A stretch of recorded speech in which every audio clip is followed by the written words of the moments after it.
कि वो खतरनाक ताकत थी। ध्रुव अच्छी तरह जानता था कि अगर वो अपने बराबर या अपने से ज्यादा ताकतवर इंसान पर दिल रोशनी इस्तेमाल करता तो शायद वो जलकर राख में नहीं बदलते। इसके बावजूद दिल रोशनी उन्हें परेशान करने के लिए तो काफी थी। इसी तरह रक्षित और उसके साथियों पर मंडराता खतरा टल गया और बहुत से लोग आगे आकर उस इलाके को साफ करने लगे। उसके बाद ध्रुव, रक्षित और करिश्मा और बाकी सभी लोग एक बड़े से हॉल में बैठ गए।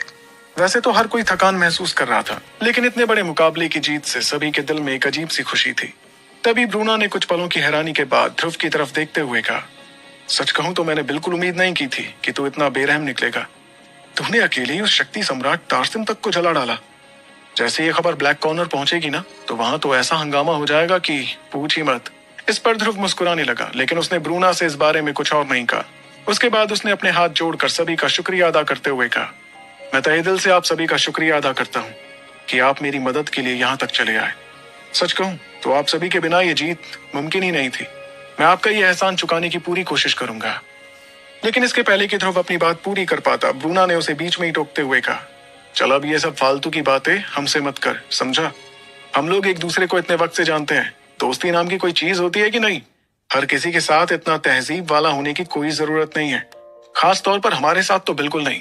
दोस्त हमेशा एक दूसरे का साथ देते हैं। कल को अगर मैं भी किसी मुसीबत में पड़ा तो मुझे पता है कि तू बिना सोचे समझे मेरी मदद जरूर करेगा। ब्रूना के इस बेबाक अंदाज को देखकर ध्रुव मुस्कुराने के अलावा और कुछ नहीं कर पाया। वो जानता था कि ब्रूना काम से काम रखने वाला इंसान था और उसे बातों में कोई दिलचस्पी नहीं थी। लेकिन उसके पास ही खड़ी करिश्मा ने तुरंत ध्रुव की तरफ देखते हुए कहा, ध्रुव भाई, इसका तो नहीं पता, लेकिन मेरी मदद को एहसान ही समझना, और इसके बदले तुम्हें मुझे ढेर सारी टेस्टी गोलियां बनाकर देनी होंगी। ये सुनकर ध्रुव ने मुस्कुराते हुए उसकी तरफ देखा और उसे भरोसा दिलाते हुए कहा, हाँ बहना, मैं जानता हूँ। मैं तेरी टेस्टी गोलियों के अलावा बॉडी ट्रांसफॉर्मेशन की गोली भी बनाकर रहूंगा, इसलिए रिलैक्स। इतने में ध्रुव ने पास ही मौजूद बिजौर और लीजा की तरफ देखा और फिर मुस्कुराहट बरकरार रखते हुए कहा, किसी ने सही कहा है कि ऊपर वाला हर वक्त हर जगह पर नहीं पहुंच सकता, इसलिए उसने सच्चे दोस्त बनाए। तुम दोनों की दोस्ती को आज मैं सलाम करता हूँ दोस्तों।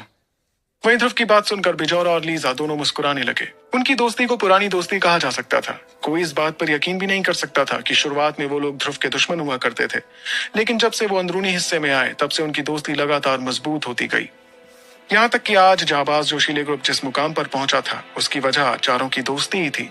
बिजौरा को एक वक्त पर लोग मौत का सौदागर पुकारा करते थे और कोई भी उससे दोस्ती नहीं करना चाहता था, लेकिन बिजौरा जब किसी को अपना दोस्त मान लेता था तो वो मरते दम तक उस दोस्त के लिए खड़ा रहता था। वही लीजा भी दो टूक बात करने वाली लड़की थी, इसलिए ध्रुव के साथ उसकी दोस्ती काफी अच्छी हो गई थी। वो सभी दुनिया के लिए बड़े ही अटपटे लोग थे, लेकिन एक दूसरे को वो बहुत अच्छी तरह समझते थे। तभी ध्रुव ने अपने बड़े भाई रक्षित की तरफ